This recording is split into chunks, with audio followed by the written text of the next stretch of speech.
முருகா, என் அன்பு பிள்ளையே, நீ விரும்பிய வாழ்க்கையை விரும்பியபடியே நான் உனக்கு அமைத்து தருவேன். நீ உன்னுடைய வாழ்க்கையில் எவ்வளவு நம்பிக்கையுடன் முயற்சி செய்தாலும் ஏன் உன்னால் வெற்றி பெற முடியவில்லை என்பதை நான் உனக்காக சொல்கின்றேன்.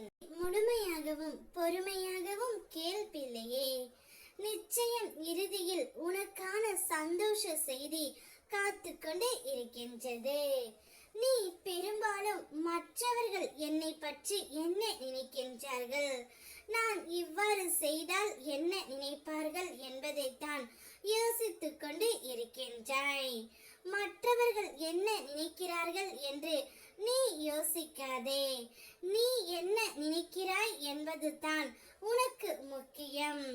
உனக்கு எது சிறந்தது என நீ நம்புகின்றாயோ அதை தைரியமாக செய். உனக்கு நல்லது கெட்டது என எல்லாமே உனக்கு தெரியும். நீ என்ன நினைக்கின்றாயோ, என்ன செய்ய வேண்டும் என்று நம்புகின்றாயோ அதை தைரியமாக செய் பிள்ளையே.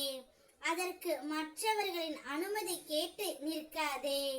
உன் கடந்த கால அனுபவங்களை நினைத்து வருந்தி கொண்டு இருக்கின்றாய்.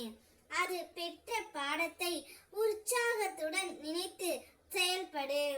கடந்த காலத்தை பற்றி நினைத்தால் அந்த காலம் திரும்ப உன் கண்களில் கிடைக்கவா போகின்றது? கண்ணீர் தான் வரும். நல்ல விஷயங்களை மட்டும் வைத்துக்கொண்டு கெட்ட விஷயங்களை மறந்துவிடு பிள்ளையே. மறதி என்ற ஒன்று இருப்பதால் அனைவரும் இங்கு உயிர் வாழ்கிறார்கள். கவலைப்படாதே. இனி வரப்போகும் பிறவிலும் உனக்கு எந்தவித தீங்கும் யாராலும் இழைக்க முடியாது. அதனை நான் பார்த்து கொள்கின்றேன். உன்னுடைய வேலை என்னவென்றால், நீ முதலில் ஒரு முடிவை எடு. அந்த முடிவிற்காகவும் அந்த முயற்சிக்காகவும் நீ உன்னுடைய செயல்களை செய்ய தொடங்கு.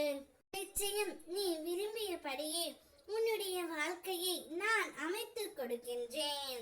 நீ மகிழ்ச்சி அடையும்படி அனைத்து விஷயங்களும் நடக்கும். அப்பா எப்போதும் உன்னுடன் இருக்கிறேன் என்பதை நீயே முழுமையாக உணர்வாய். அதற்காக எதையும் செய்ய தயாராக நான் இருக்கின்றேன். நீ விரும்பிய உன்னவருடனே உன்னுடைய வாழ்க்கை சிறப்பாக அமைய போகின்றது. எனக்கு பிடித்த ஒரு நல்ல செய்தியை நான் கூறவும் போகின்றேன். உனக்காக எங்கும் எப்போதும் உன்னுடன் நான் இருப்பேன். என்னை மட்டும் நம்பி இரு தங்கமே. உன்னுடைய வாழ்க்கையில் நல்லது நடந்து கொண்டே இருக்கும். ஓம் முருகா.